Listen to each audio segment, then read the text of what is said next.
आप सबको हमारा तरफ से राधे राधे, जय श्री राम। तो आज हम बहुत सुंदर प्यारा सा राम विवाह गीत लेके आ गई बानी और सीता जी के विवाह गीत बा। आप लोग जरूर सुनो जा, अच्छा लगी कमेंट में बताई जा। आंगना बहारी सीता घुरावा लगवली, आंगना बहारी सीता घुरावा लगवली। अरे जामी गईले चंदना के गाछ रे लालनावा, रे जामी गईले चंदना के गाछ रे लालनावा। चंदना कटाई राम जी डोलिया बनावले, चंदना कटाई राम जी डोलिया बनावले। अरे चला सीता अवध के गाँव रे लालनावा, रे चला सीता अवध के गाँव रे लालनावा।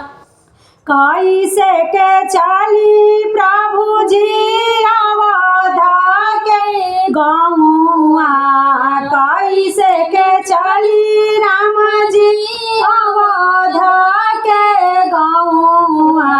अरे बाबा बिनु रहलो ना जाला रे लालनावा, रे आमा बिनु रहलो ना जाला रे लालनावा।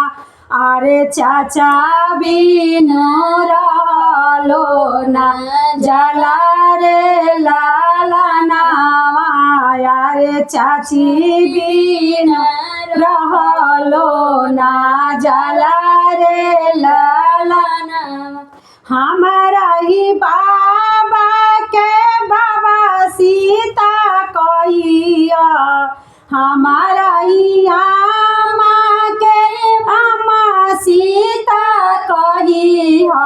अरे हम रहब तोहरा साथे रे लालनावा, रे हम रहब तोहरा साथे रे लालनावा। हमारा ही चाचा के चाचा सीता कहिया, हमारा ही चाची के चाची सीता कहिया। रे हम रहब तोहरा साथे रे लालनावा, अरे हम रहबी तोहरा साथे रे लालनावा, रे हम